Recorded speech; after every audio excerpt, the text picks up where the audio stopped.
যে আমাদের দেশটা আসলে এই মুহূর্তে কোন দিকে যাচ্ছে এবং আমাদের কি করা উচিত বা আমরা কি করব।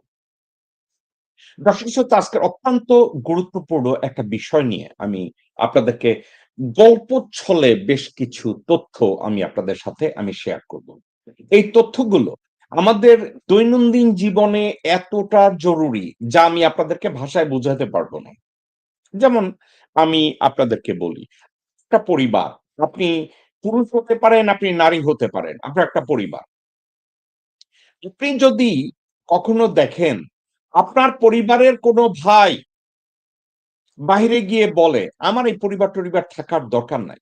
তখন আপনার পরিবারের কিন্তু আর অস্তিত্ব থাকে না। কথাটাকে আমি কত ভালোভাবে বুঝাতে পারবো আমি তা জানি না, কিন্তু ব্যাপারটা আপনাদের জানা উচিত। বাংলাদেশের বৃহত্তর ২ টা রাজনৈতিক দল এবং ২ টাই পরিবারতান্ত্রিক রাজনৈতিক দল, এবং পরিবারতান্ত্রিক রাজনীতিটাকে তারা বাংলাদেশে যেভাবে ব্যবসা বানিয়েছে, তাতে করে আমার আর আপনার নাগরিক কোনো সিদ্ধান্ত, ভোটের কোনো সিদ্ধান্ত, অস্তিত্বের কোনো সিদ্ধান্তের ক্ষেত্রে আমি আর আপনি আমরা আপেক্ষিক। অর্থাৎ খাঁটি বাংলায় আমরা হচ্ছি ধইঞ্চা। হ্যাঁ, আমাদের কোনো অস্তিত্ব নাই। কারণ আমাদের ওই পরিবারতান্ত্রিক ২ টা দল যে আছে, হাসিনা শেখ এবং তারেক রহমান, তারা হিন্দুস্তানের সাথে একমত হয়ে ক্ষমতা গ্রহণ করেছে। একমত হয়ে তারা আমাদেরকে বাদ দিয়ে, আমরা তো ভোট দেই, আমরা সব বুদ্ধিমান না। আমরা তো তাদেরকে ভোট দিয়ে নির্বাচিত করি। আমরা তাদেরকে ভোট দিয়ে নির্বাচিত করে তাদেরকে বলছি, তোমরা যা বলো ওইটাই আমাদের কথা। ভোট দেওয়ার অর্থ কি? আপনি একজন এমপি বানান। এমপি বানানোর পরে এমপি রে বলেন, ধরেন আপনার কনস্টিটিউয়েন্সিতে এমপি বানানোর পরে আপনি বলে দেন যে আপনি সংসদে গিয়ে যা বলেন ওইটাই আমাদের কথা। তাহলে আমরা সবাই দেশের প্রধানমন্ত্রী বানাইছি, পররাষ্ট্রমন্ত্রী বানাইছি, প্রতিরক্ষামন্ত্রী বানাইছি। ভারতের সাথে গিয়ে বলছে, কি বলছে? স্বাধীন ও সার্বভৌম বাংলাদেশ অর্থহীন। অর্থাৎ আমাদের স্বাধীনতা, আমাদের সার্বভৌমত্ব, আমাদের মুক্তি, আমাদের রাষ্ট্রীয় অস্তিত্ব অর্থহীন। এখন আপনি বলবেন কখন বলছে, কেন বলছে? আমি আপনাদেরকে একটা গল্প বলি, মনোযোগ দিয়ে যদি শোনেন। আমি গত কয়েকদিন আগে আমার ফেসবুক পেজ জেকব মিল্টনে আমি বাংলাদেশে ভারতীয় রাডার নিয়ে আমি একটা আর্টিকেল লিখেছিলাম। হঠাৎ করে আমি দেখলাম এই বাংলাদেশ নিয়ে আমি যে একটা আর্টিকেল লিখলাম, এই আর্টিকেলটা একটু কেন যেন বেশি সাড়া পাচ্ছে। বেশি সাড়া পাচ্ছে বলতে আমি আপনাদেরকে কি বুঝাবো? আমি যে আর্টিকেলটা লিখেছিলাম, আর্টিকেলটা আপনাদেরকে আমি স্ক্রিনে দেখাই। এই আর্টিকেলটা আমি লিখেছিলাম।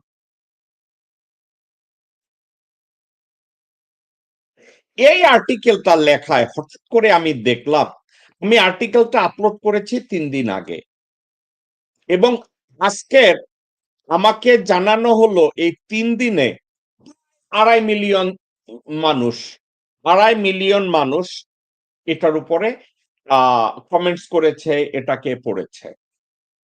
জেকব মিল্টন আমার পেজের নাম ফেসবুকে। এখন আমার একটা জিনিস আমি খেয়াল করলাম। কি খেয়াল করলাম? আমার ছেলেপানরা আমাদেরকে, ছেলেপানরা বলতে যারা আমাকে, আমার পেজগুলোকে ম্যানেজ করে, তারা হঠাৎ করে আমাকে বলছে যে, "স্যার, আমাদের এখানে টোটাল কমেন্টস আসছে প্রায় ৩,০০০ এর মতো কমেন্টস। ৩,০০০ এর মতো কমেন্টস এর ভিতরে দেখা গেছে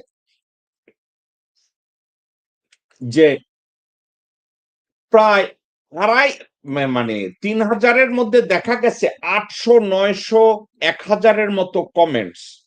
প্রত্যেকটাই ক্যালকাটা, অর্থাৎ আমি ক্যালকাটা এজন্য বলবো, পশ্চিমবঙ্গের সবাই বাংলা জানে এবং পড়ে। এবং প্রত্যেকটা লোক সনাতন ধর্মাবলম্বী। এরা জঘন্য ভাষায় আমাকে গালিগালাজ করলো। আমার নামের উপরে গালিগালাজ করলো। তো আমি চিন্তা করলাম এরা আমাকে গালি দিচ্ছে কেন? আমি একটা বাংলাদেশের রাডার বসাইছে ভারত টোটাল 13টা না 15টা না 18টা জায়গায়, তাহলে আমাকে এত গালি দেওয়ার কারণ কি? আমি তো একটা সত্য কথা তাদেরকে বলছি। এখন এই সত্য কথাটা বলায় তারা আমাকে গালি দিচ্ছে, এই সাবজেক্টটা নিয়ে আমার কাছে কেন যেন একটু উল্টাপাল্টা ঠেকছে। এবং তারা সবাই বলছে যে আমি জানি না রাডার কোনটা, আমি নাকি কোনো একটা জায়গার ওই এয়ারপোর্টের রাডার বা কোনো একটা রাডার দিয়ে আজে বাজে বেশ কিছু একটা পোস্ট কেন করেছি। আমি বলছে যে আমাকে গালির ঢংটা এমন ছিল যে তুমি যে কুত্তার বাচ্চা এই রাডার পাকিস্তানে গিয়া বসাও, এই ধরনের রাডারের কথা বাংলাদেশিদের শুনেও না। আমি একটু অবাক হইলাম, 1100-1200 সনাতন ধর্মাবলম্বী ভারত থেকে আমাকে এভাবে গালি দিতেছে, কাহিনীটা কি? তো আমি একটু সাবজেক্টটা খোঁচায় দেখলাম। খোঁচায় দেখার পরে আমি ইন্টারেস্টেড হইলাম যে এই বিষয়টা নিয়ে আমি আপনাদের সাথে একটু কথা বলবো। এখন এই বিষয়টা আসলে কি? আমরা কি আসলে জানি এই যে বাংলাদেশে আমি বলছি হাসিনা শেখ এবং তারেক রহমান হিন্দুস্তানকে বলছে আমাদের স্বাধীন রাষ্ট্রীয় অস্তিত্ব আমাদের দরকার নেই। এই কথাটা কি আসলে সত্যি? এই কথাটার সাথে রাডারের সম্পর্ক কি? এই কথাটার সাথে ভারতের এবং বাংলাদেশের বর্তমানের অস্তিত্বটা কোন জায়গায়, সম্পর্কটা কোন জায়গায় দাঁড়ায়? আমি আপনাদেরকে এইটা নিয়ে বলবো। আমি আপনাদেরকে একটা কথা বলি। 2019 সালের অক্টোবর মাসের 6 তারিখে, 19 সালের অক্টোবর মাসের 6 তারিখে আমাদের পরিবারতান্ত্রিক রাজনীতির এক ভারতীয় চুতমা রানী হাসিনা শেখ ভারতের সাথে একটা চুক্তি স্বাক্ষর করছে। আমি আপনাদেরকে এই চুক্তির কথা প্রায়ই বলি। হাসিনা চুক্তি স্বাক্ষর করছে, তারেক রহমানও চুক্তি স্বাক্ষর করছে। উনি চুক্তি স্বাক্ষর করছে, আপনারা শুনলে অবাক হবেন, উনি লন্ডন থেকে বাংলাদেশে গিয়ে প্রধানমন্ত্রী হওয়ার আগেই কতগুলো চুক্তি সে স্বাক্ষর করছে। ওই চুক্তিগুলো কি জানেন? ওই চুক্তির আওতায় ওনাকে প্রধানমন্ত্রী করা হবে। বুঝেছেন তো আমার কথা? উনি তখনও বাংলাদেশে আসেন নাই, উনি তখনও বাংলাদেশের নির্বাচন করেন নাই, উনি তখনও বাংলাদেশের প্রধানমন্ত্রী হন নাই। উনি লন্ডনে বসে অনেকগুলো কাগজ স্বাক্ষর করেছেন। কাদের সাথে? ভারতের সাথে। তাহলে হাসিনা এবং রেহানা ৭ থেকে ৮০ পর্যন্ত হাজার হাজার পেজ কাগজ স্বাক্ষর করেছে। এখন যেই রাডারটা নিয়ে আমি কথা বলছিলাম, ওই রাডার কোনগুলো? আমি কয়েকটা রাডারের স্পেসিফিক ছবি দেখাই। এই রাডার গুলোর কথা আমি আপনাদেরকে বলছি।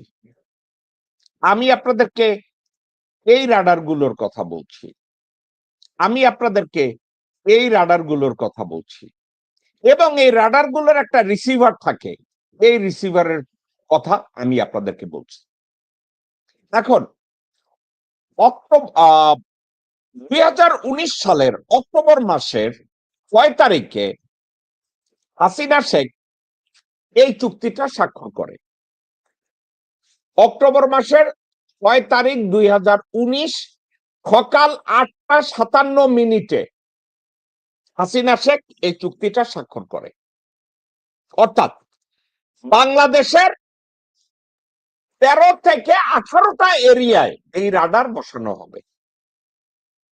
বাংলাদেশের কোন নিউজ পেপারে এই ধরনের কোন চুক্তির কথা কি কোথাও লেখা আছে? ধরেন প্রথম আলো, আপনারা প্রথম আলো পড়েন, অথবা আপনারা ডেইলি স্টার পড়েন, অথবা মানব জমিন পড়েন, অথবা বিটিভি দেখেন বা অন্যান্য টেলিভিশন দেখেন। আমি আপনাদেরকে বলছি এই যে চুক্তিটা স্বাক্ষর করেছে কোথায়?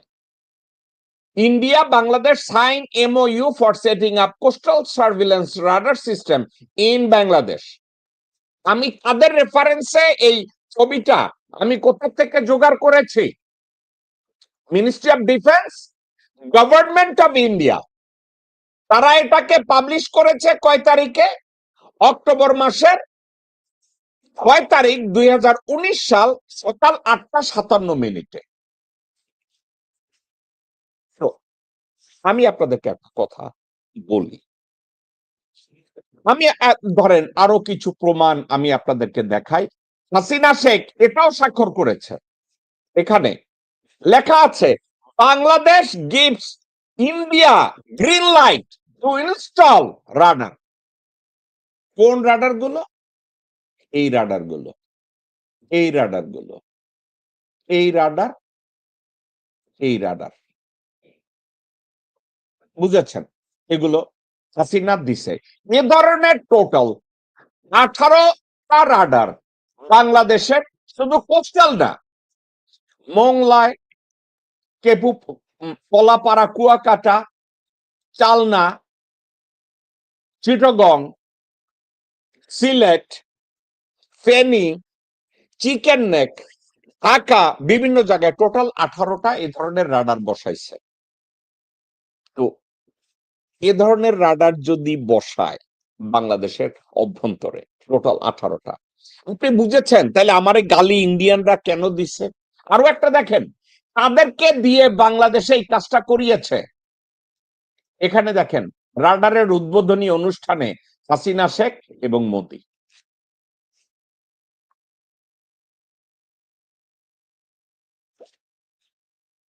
তো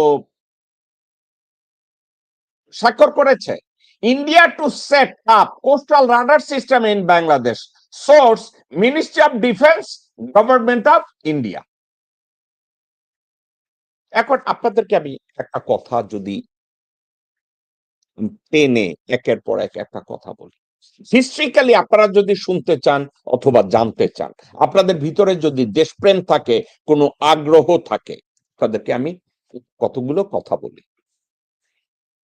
Reza Shah Pahlavi of Iran, ইরানে যখন বিপ্লব হলো, ইসলামিক রেভলিউশন হলো, ইসলামিক রেভলিউশনে নেতৃত্ব দিলেন কে? Ayatollah Ruhollah Khomeini. Ayatollah Ruhollah Khomeini ইরানে গেলেন। ইরানে গিয়ে পুরা ইরানে রেজা শাহ পাহলভীর যত লোকজন ছিল তাদেরকে ইরান থেকে তাড়াইয়া দিছে। তারপরে সরকারটাকে রিঅর্গানাইজ করছে এবং রিঅর্গানাইজ করে ইরানের সার্বভৌমত্ব এবং স্বাধীনতাকে রক্ষা করার জন্য প্রত্যেকটা সেক্টরে হাত দিছে। কি জন্য? ইরানকে রক্ষা করার জন্য। একটা মজার কথা, প্রত্যেক সেক্টরে রেজা শাহ পাহলভীর যে সরকার গঠন করছিল সেখানে হাত দিছে, কিন্তু আয়াতুল্লাহ রুহুল্লাহ খোমেনি এবং তার লোকজনরা একটা জায়গায় হাত দেয় নাই। ওই জায়গা কোনটা আপনারা কি জানেন? Intelligence, security and surveillance. দর্শক শ্রোতা, আপনাদের ভিতরে সেনাবাহিনীর লোকজন আছে, দর্শকদের মধ্যে, জনগণের মধ্যে, আপনাদের মধ্যে আর্মি, নেভি, এয়ারফোর্সের লোকজন আছেন, আপনারা লেখাপড়া জানা লোকজন আছেন। আপনাদেরকে আমি বলি, আয়াতুল্লাহ রুহুল্লাহ খোমেনি 3টা জায়গায় হাত দেন নাই: ইন্টেলিজেন্স, সিকিউরিটি অ্যান্ড সার্ভিলেন্স। কি করেছেন জানেন? এই ইন্টেলিজেন্স, সিকিউরিটি এবং সার্ভিলেন্স, এই তিনটা ছিল, এই স্ট্রাকচারটা ছিল রেজা শাহ পাহলভীর আন্ডারে তৈরি করা। কারা তৈরি করেছিল জানেন? CIA and Mossad. এবং সিআইএ এবং মোসাদের টেকনিশিয়ান অথবা লেবার কারা ছিল জানেন? ইন্ডিয়ানরা। আমি কিন্তু আপনাদেরকে গল্প করতেছি না, ব্যাক করে যান, হিস্ট্রিক্যালি ঘাটেন, লেখাপড়া করেন, জানেন, তারপরে এগুলো নিয়ে রিসার্চ করেন। তাহলে কি হইলো? 1979-এ বিশাল ইসলামিক রেভলিউশন হইল।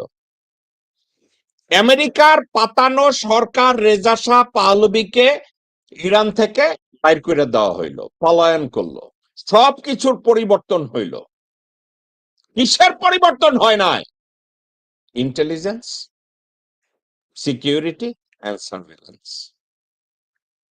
আমি এই সাবজেক্টটাকে আজকের কেন টানলাম?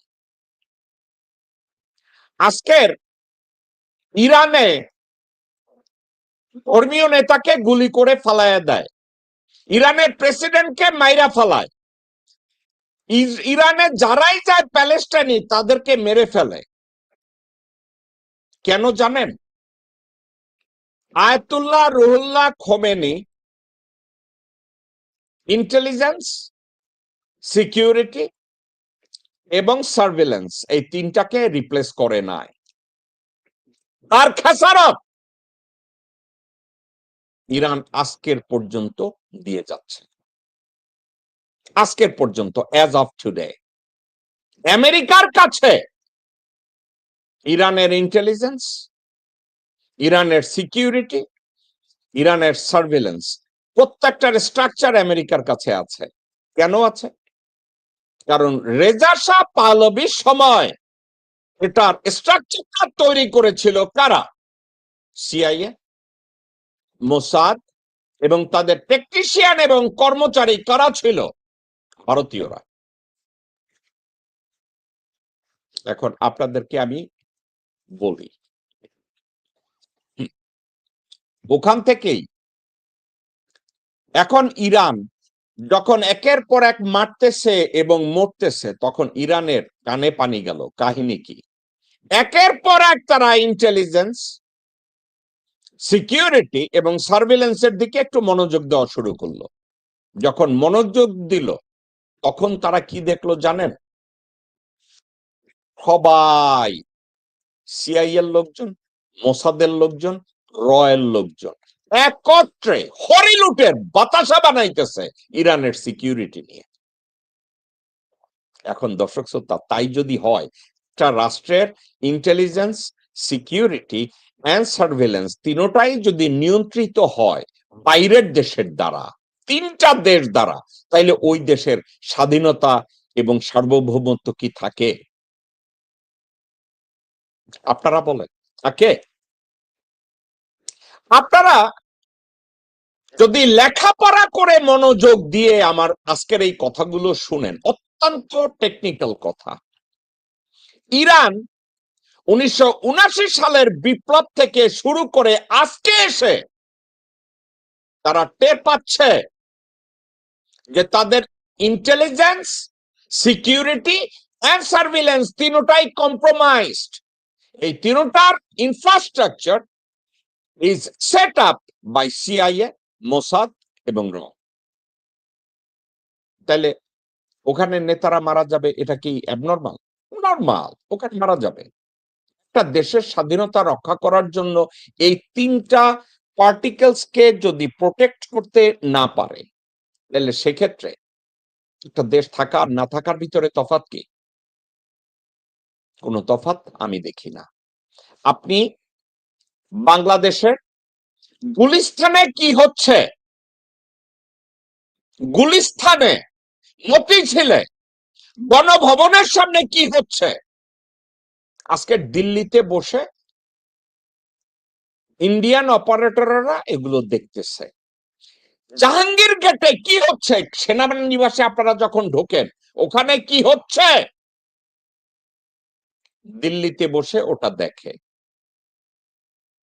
গুজরাটে বসে ওটা দেখে, ভারতীয়রা ওইটা দেখে, ওইখান থেকে তারা প্ল্যান করে আপনাকে কেমনে কোন জায়গা থেকে গুলি করবে।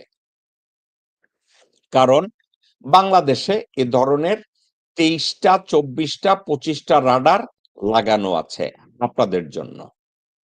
আপনারা কোথায় যাবেন, কি করবেন, আপনারা কোথায় উকি মারছেন, সব তাদের কাছে আছে। ওকে, তাইলে এখন আমি একটা জিনিসে শিওর হইলাম, এই যে ক্যালকাটার সনাতনী, পশ্চিমবঙ্গের সনাতনী ধর্মের লোকজনরা আমাকে কেন গালি দিছে আপনারা বুঝতেছেন? আমি তাদের দুর্বল জায়গাটায় হাত দিছি। দুর্বল জায়গা কোনটা? রাডার তো তারা বসাইছে। বাংলাদেশে তো রাডার নিয়ন্ত্রণ হয়। বাংলাদেশের চিটাগংয়ে 7-8টা রাডার বসানো, খুলনায় 7-8টা 10টা রাডার বসানো, মানে সমুদ্র বন্দরে, কুয়াকাটায় রাডার বসানো, প্রত্যেকটা বর্ডারে রাডার বসানো, ঢাকা মহানগরীতে বিভিন্ন জায়গায় রাডার বসানো। এগুলোর মেইনটেনেন্স কারা করে আপনারা কি জানেন? আপনারা শুনলে আকাশ থেকে পড়বেন। আমাদের দেশের ডিজিএফআই টেকনিশিয়ানরা, ডিজিএফআইরা ওই রাডার গুলোর তত্ত্বাবধান করে যাতে ভারতে ঠিক মতো ডাটাগুলো পায়। ভারত যাতে এই ডাটাগুলো পেতে অসুবিধা না হয়। অর্থাৎ বাংলাদেশে যেই রাডার গুলো আছে এগুলোর মেইনটেনেন্স করে বাংলাদেশের সরকার। তাইলে আপনি বলেন এরপরে আমাদের দেশের সরকার আমাদের স্বাধীন সার্বভৌম বাংলাদেশ চায়? আপনারা না তাদেরকে ভোট দিচ্ছেন? আপনারাই যদি তাদেরকে ভোট দিয়ে থাকেন, ঠিক আছে, আপনারাই যদি তাদেরকে ভোট দিয়ে থাকেন,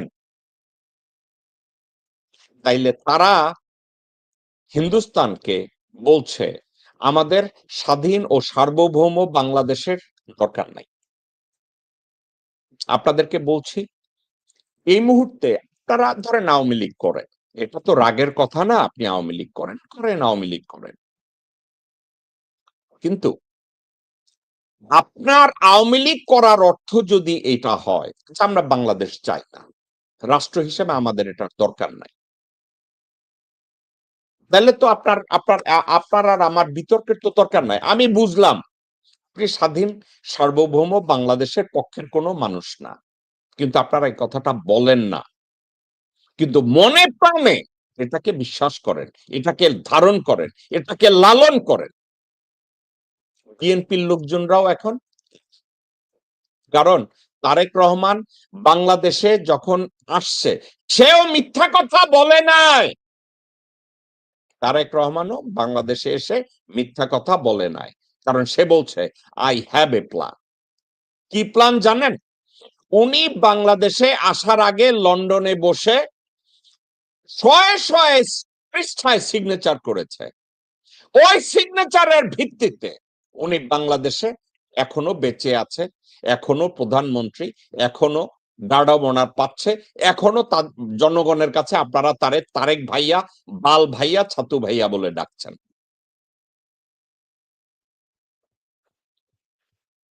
এই হচ্ছে আমাদের রাডারের হিস্ট্রি। ইরান যখন বুঝছে যে আমাদের এই রাডার বিদেশে বসে নষ্ট হচ্ছে, তখন তারা ধীরে ধীরে মনোযোগ দিয়েছে, তারা নষ্ট করেছে। এখন আরো একটা কথা আপনাদেরকে আমি বলছি, আমাদের দেশের বিএনপি করুক বা আওয়ামী লীগ করুক, তারা আসলে আমাদের দেশটা কি আসলে চায়? আমি তো মনে করি না তারা চায় না।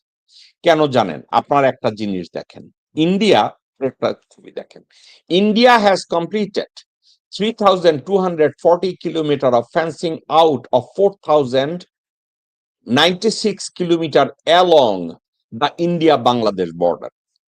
ইন্ডিয়া 4,100 কিলোমিটারের ফেন্স তারা তৈরি করে ফেলেছে।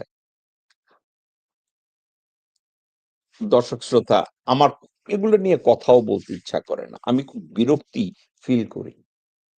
4,100 কিলোমিটার ফেন্স ইন্ডিয়া তৈরি করেছে, যাতে ইন্ডিয়ার ভিতরে কি হয় আমরা যেন না জানি, আমাদের লোকজনরা ওখানে যেন ঢুকতে না পারে। ইন্ডিয়া এটা চায় না। আর আমাদের বাংলাদেশের সরকার ভারতে গিয়ে বলে আমাদের এগুলোর দরকার নাই, তোমরা দরকার হইলে রাডার বসাইয়া আমাদের ওইখানে কি কি হয় এগুলো তোমরা জানো, আমাদের এটা নিয়ে কোনো মাথা ব্যথা নাই।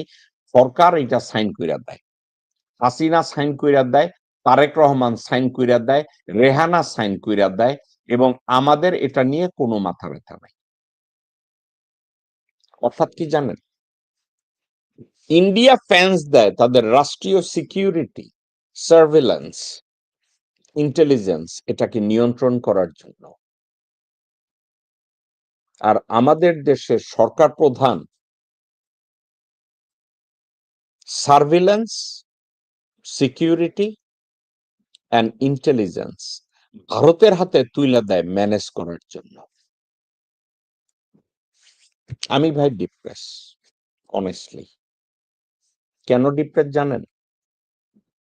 2017 সালে হাসিনা শেখ আর একটা চুক্তি করছে, ভারত থেকে ফুয়েল আনবে।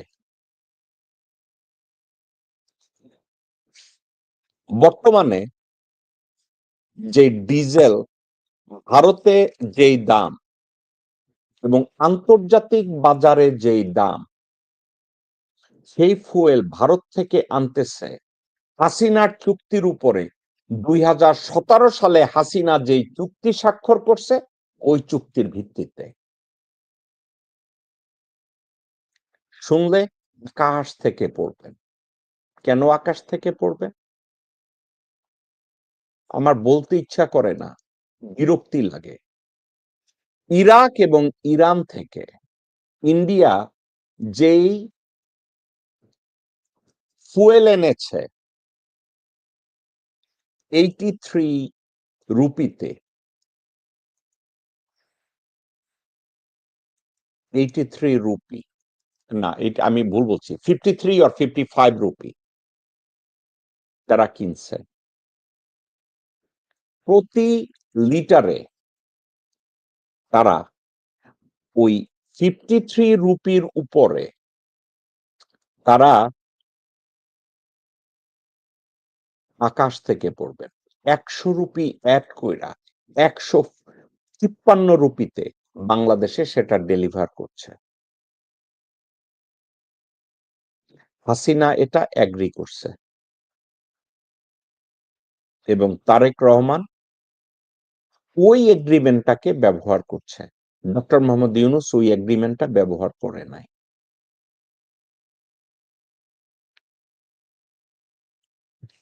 এখন বলবেন এখন যুদ্ধ লাগছে এই জন্য করছে। ইরান আর ইসরায়েল যুদ্ধ তো ইউনূস সরকার থাকাকালীনও করছে। ইউনূস সরকার কি করছে জানেন? ওমানে এবং কাতারে টাকা দিয়া পেমেন্ট কইরা ক্রেডিটটাকে আপলোড কইরা উনি ওখান থেকে ফুয়েল আনানোর ব্যবস্থা করছে, তবু ইন্ডিয়ার থেকে আনে নাই।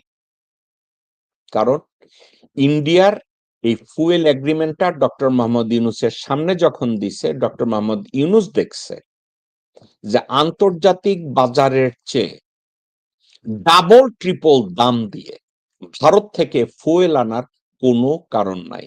কারণ ইন্ডিয়া ফুয়েল প্রডিউস করে না। ইন্ডিয়া এই ফুয়েল বাইরের থেকে আনে।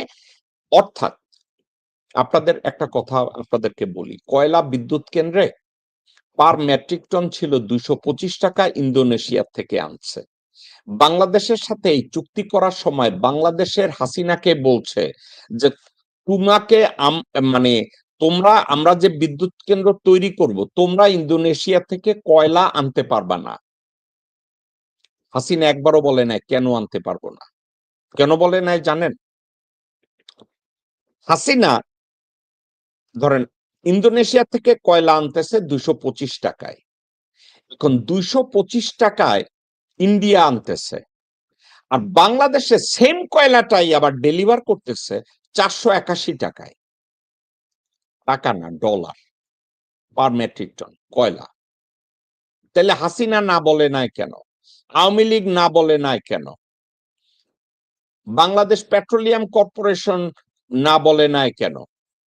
কারণ ওই 225-এর পরে 481, এখান থেকে 50 টাকা না 61 টাকা কইরা হাসিনার পকেটে, রেহানার পকেটে, জয়ের পকেটে গেছে।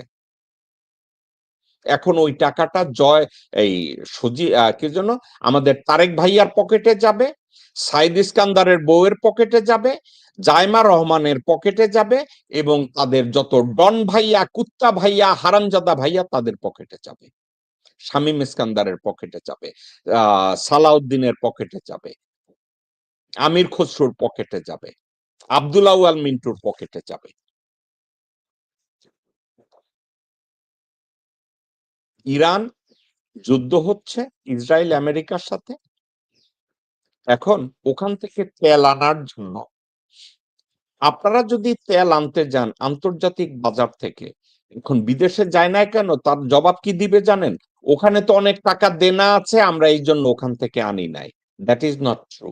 ডক্টর মোহাম্মদ ইউনূসকে যখন বলা হয়েছে যে আমরা এই ফুয়েল কোথায় পাবো, ডক্টর মোহাম্মদ ইউনূস বলছেন আমি কাতারে কথা বলবো, দুবাইতে কথা বলবো, কথা বলে তাদের সাথে একটা পেমেন্ট দিয়ে এই ডিফল্ট থেকে নিজেদেরকে সরাইয়া ওইখান থেকে আমি ফুয়েল আনবো।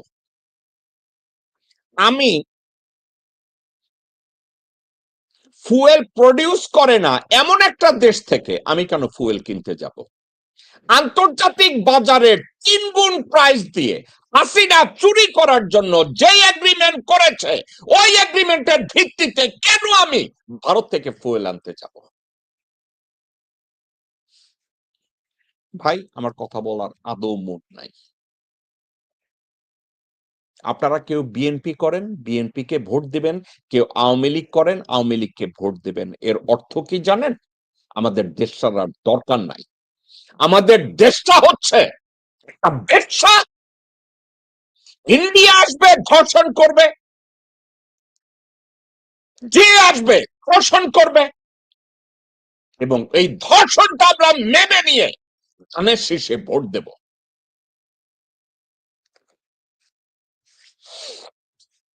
আমার বলার কিছু নাই ভাই। আমার কষ্ট একটা জায়গায়। আমি স্রেফ একটা জিনিস চিন্তা করছি, আমার দেশ মাতা বাঁচুক, আমার বাংলাদেশটা বাঁচুক, আমার দেশটা টিকে থাকুক। আমি আপনাদেরকে যা ব্যাখ্যা করলাম এই ব্যাখ্যার প্রেক্ষাপটে আমাদের দেশ কি আছে? আমাদের দেশের অস্তিত্ব নিয়ে আমরা কেউ চিন্তা করে আমরা কি বিএনপি কে ভোট দিয়েছি, আওয়ামী লীগকে ভোট দিয়েছি? আমরা এখনো বলি আমাদের আপা কবে আসবে, ধানের শেষ, জয় বাংলা। এখন বলি নৌকায় ভোট দাও।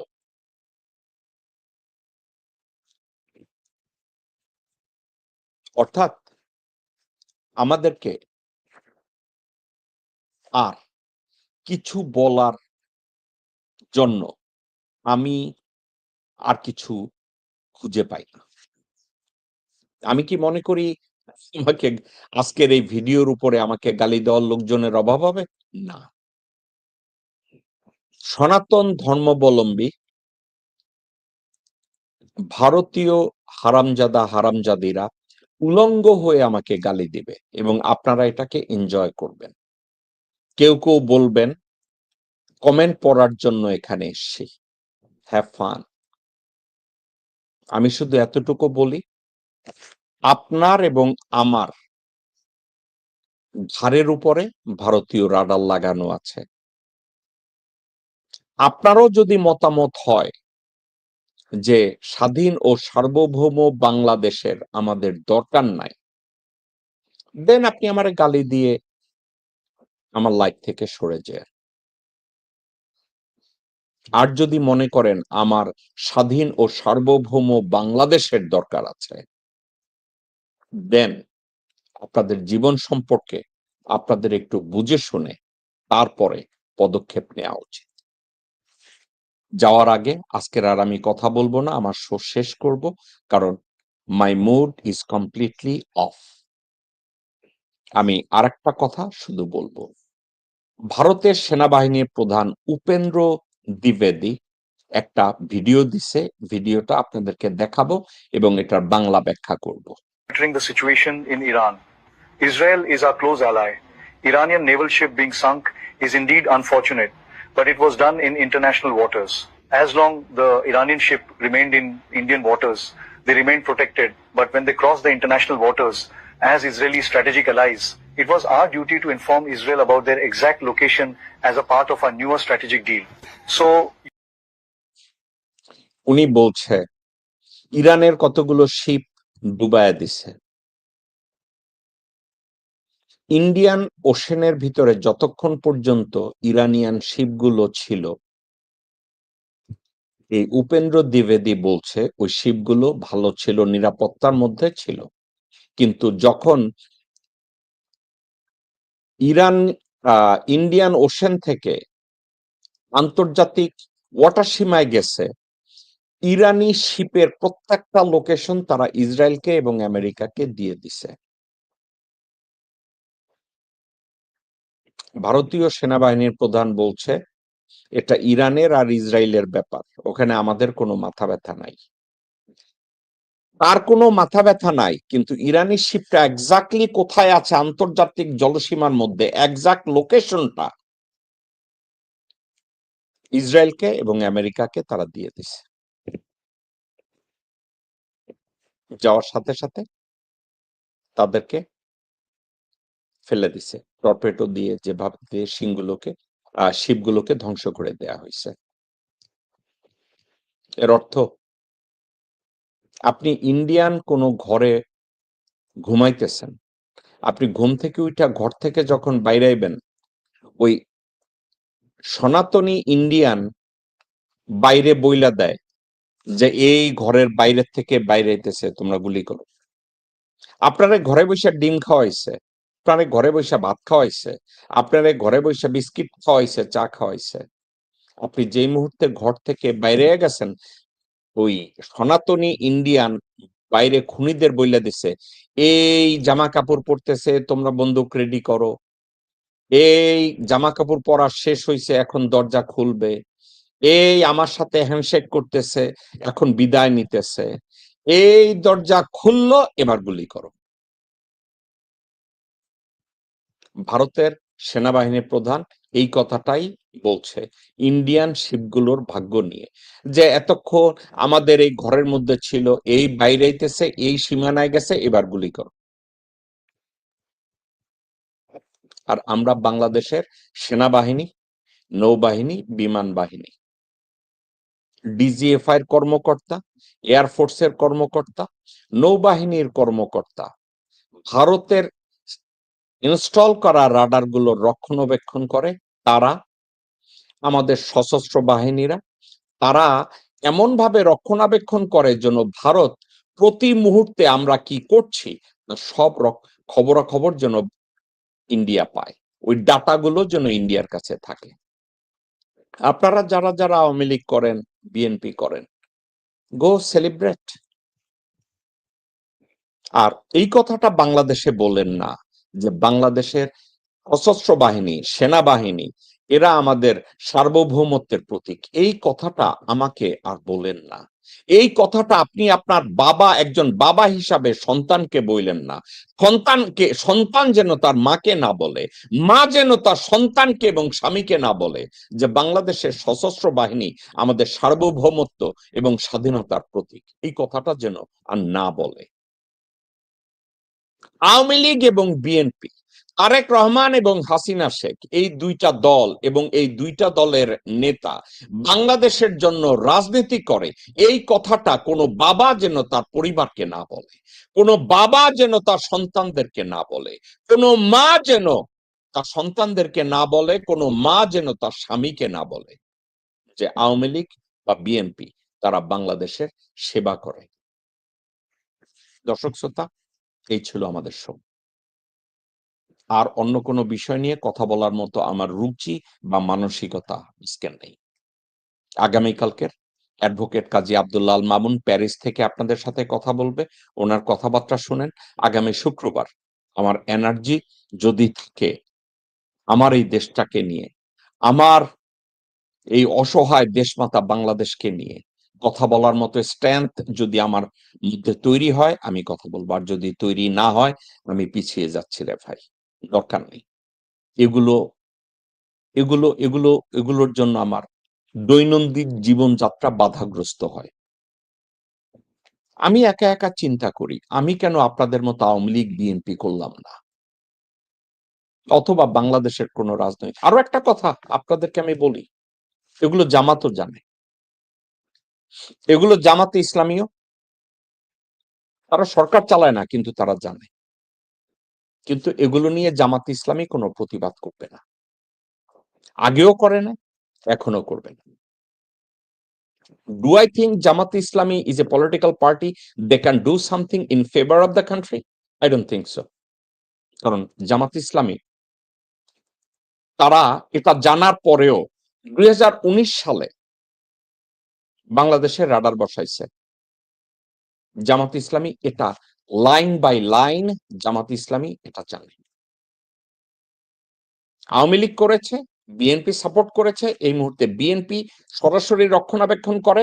এবং আপনারা মনে করেন না, আমি এটা দেখিও না যে জামাতে ইসলামী ক্ষমতায় আসলে এর ব্যতিক্রম হবে, কারণ জামাতে ইসলামী এটা নিয়ে পুরোপুরি মুখ বুজে আছে। জামাত ইসলামীও এটা নিয়ে কোনো